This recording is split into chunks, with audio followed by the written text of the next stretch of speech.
to the Dorian Finance podcast, where we discuss finance, business, and much more. This episode topics are how to increase your income by 1 to 5% without doing anything, how the presidential election affects the stock market, and how to make a budget. And giving our listeners an update into the most watched videos on both our YouTube and TikTok channels. I'm your host, Dorian, and I'm thrilled to be your guide on your path to financial freedom. Let's get started together. But before we get into the topics, can you do me the favor of following my podcast and rating it 5 stars? Because that really helps me to get this podcast out to more listeners and helps me to improve my content, not only on the podcast, but on both YouTube and TikTok as well, possibly getting us some advertisers, maybe give the listeners some more giveaways and contests as well, and let's get into it. First topic is how to increase your income by 1 to 5% without doing anything, and this is using credit cards to buy everything from stores such as Walmart, Amazon, or Target, because each one has their own credit card that gives you 5% back. And yes, using credit cards can be very risky of creating and increasing your debt, but if you follow my key points, will make it easier not to do that. First key point is only buy stuff you would pay cash for and never overspend. Next one is having a budget is very, very important, which is setting a weekly budget, let's say 20 to 50 bucks in groceries per week, and you just follow that. Say that you bought the 50 bucks. Okay, you're not going to buy anything else. And same thing, you're having your budget to be your fixed costs and then variable cost. And that will be our last topic, is how to make a budget. But then next key point is plan which credit cards would be the most useful towards your spending habits. It wouldn't make sense to have a Walmart card if you don't go to Walmart. Wouldn't make sense to have a Target card if you don't go to Target. Same thing with Amazon, which, I fall into that category. I don't have an Amazon card because I don't shop at Amazon.com that much. Okay, you always want to make a plan of which cards will best suit your lifestyle, and they'll highlight the perks of it as well. Then the next is plan what you're going to buy. You're not going to spend money on groceries that you don't like the food. Like, let's say you don't like pork, then you're not going to be buying pork. So plan accordingly, make a plan of what you're going to spend, and plan out meals that, for me, it's rice I love, but pasta I can't eat all the time, so it doesn't make sense to buy a week's worth of pasta dishes if I'm not going to eat that. And then the last point is, you're tempted to buy something out of the normal. Wait 48 hours and really think to yourself, is it worth it to me? Look at your income and how much you get paid per hour, and you can say, is buying a new phone worth a week or a few hours of your day to pay for the phone? Is it really worth it to you to have it? And that's really having patience is a good point. What are the benefits of only using a credit card to buy everything you need versus security? Credit cards offer a better fraud protection compared to debit cards. If your credit card is lost or stolen, you'll typically be able to report it and then dispute any unauthorized charges, limiting your liability. I've had that happen many times with different credit cards, different situations, and every single time during the phone call, they literally give me a credit towards the unauthorized purchases, and then they are looking at it, they're like, okay, you're normally in the United States and over in one location, and these transactions are all over the place, and they stop that right away and very fast. So security is a good point. Another benefit is helping build your credit history, which can be critical for attaining loans, renting an apartment, or getting a better interest rate in the future.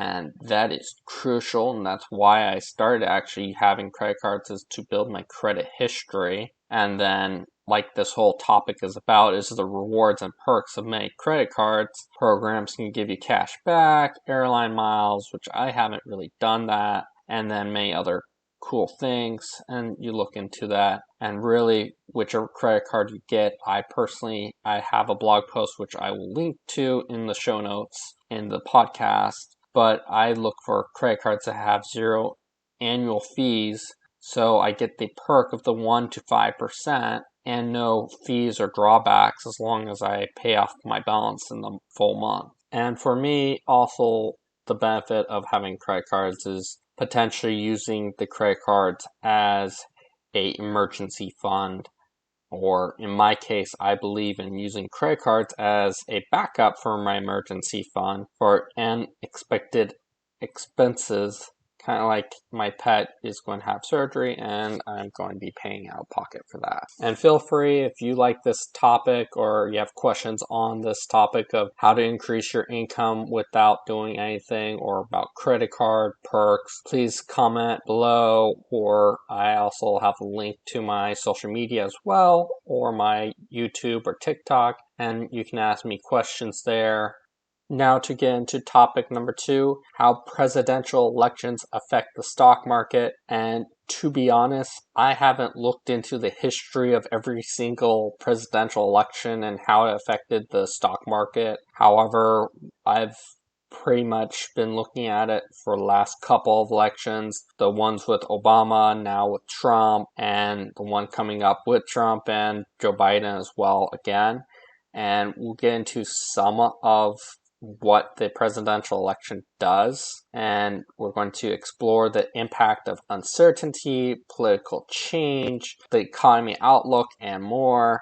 And I'll give you a little bit of from my experience looking at it for a little bit. First of all, the uncertainty leading up to the presidential election of who's going to win, a Republican or a Democrat. Is there going to be a increase in spending, or are there going to be cutbacks in the federal government? That can affect investors and make them even more cautious and hesitate towards making financial decisions.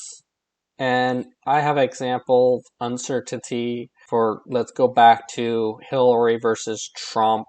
And personally, I used the uncertainty of it, and I decided on betting on both Trump winning or Hillary winning. Trump was talking about building the wall as his promise, so I decided on buying stock in Home Depot and Lowe's because they're one of the biggest suppliers of that type of goods. And then Hillary was really big into healthcare, so I decided on buying Pfizer and Johnson & Johnson as a hedge. And when Trump won, surprisingly, Home Depot and Lowe's went up about 30% overnight. And Johnson & Johnson and Pfizer actually didn't go down because of Hillary losing. However, it was a safe bet either way. And this was before COVID happened, so it was, okay, I should have kept both, and they would have given me about over 50% profit. But you never know when a pandemic happens. And that's really uncertainty, is if you know what both candidates are, the biggest promises are, you can then plan which stocks would benefit the most from your candidate winning, or do what I did, which was doing a safe bet for both.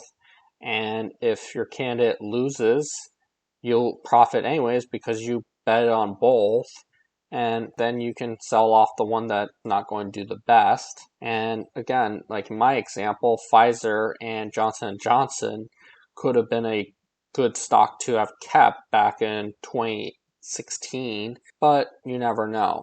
Now, the political change of, okay, Democrat or Republican winning, you can see that in the Trump and Joe Biden, how rapidly the stock market changed, and also how rapidly prices of goods change. And you can also use the excuse of pandemic happening, and that's what caused things to go up. Or you can say, okay, one administration was very business friendly and was doing tax cuts, and then the other vocally said, I want to destroy certain industries, and did that publicly. You can use that as your example of which one will be more favorable towards certain industries, which ones will be destroying other industries. And that political change, and you learn from that by researching, listen to their promises, their campaign slogans, and you really have to dig into what are they planning on doing if they're going to be elected president. And then the economic outlook of whether or not a certain candidate will do better or not, or which one will kind of cause a recession or not. And both Republicans and Democrats has been in a recession before, so I can't blame one party or the other there. And then the historical pattern leading up to election, which is coming up now, is really the stock market becomes flat. They say it performs a little bit better following up to the year of elections, regardless of which party's in power. For my experience of looking at last two elections, it really the year of the campaign, the stocks that do the campaigning stuff, they go up because they're getting billions of dollars of ad revenue. But the stock market, if you're doing like day-to-day trading, it becomes really flat. It doesn't go up and down as drastically. To me, it becomes boring. What do you think of the topic of how the presidential election affects the stock market? Did I miss anything? Do you have a differing opinion than me? Please comment and also follow me on social media and talk to me about that as well. I'm curious to learn more about how the presidential elections affect the stock market in its whole right now. How to make a budget. First, you can do it either using Excel sheet, Google spreadsheet, or a piece of paper. One side you have income, the other side you have expenses. And personally, I find it easiest to have the expenses. The first expenses that you list be your fixed expenses that never change, like your rent, your mortgage, your utility, your insurance, that type of thing, and your variable cost, groceries, dining out, entertainment, be after the fixed expenses.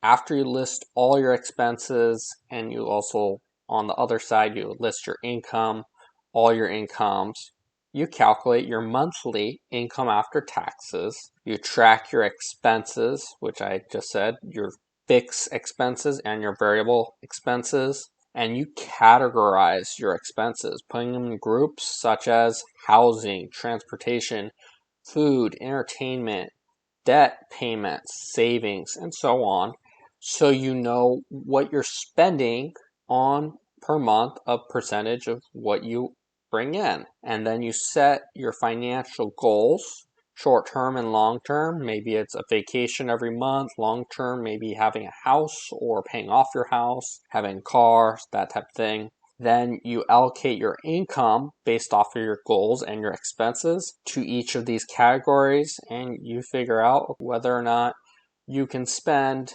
$1,000 a month on groceries or $300 on groceries per month. That's how you figure it out.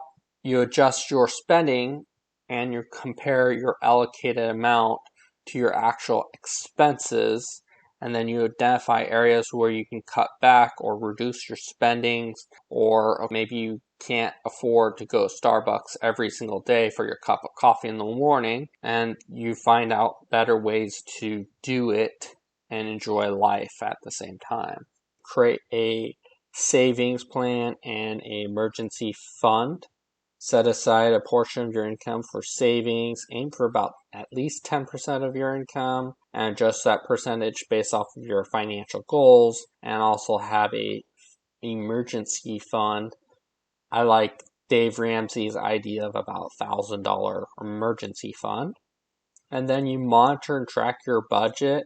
Regularly review your budget and track your expenses to ensure that you're staying on track. And also remember that don't beat yourself up when you go over your budget, be flexible. Remember that budget is a tool to help you manage your finance, but not set in stone. So sometimes you might go over, might go under, and you figure it out. And you can always go to your bank or credit union, whichever one you use, and seek assistance if you need help with your budgeting challenges or your financial situation is very complex. And a lot of times they won't charge you for this type of service. And it will allow you to have a professional look at your financial situation.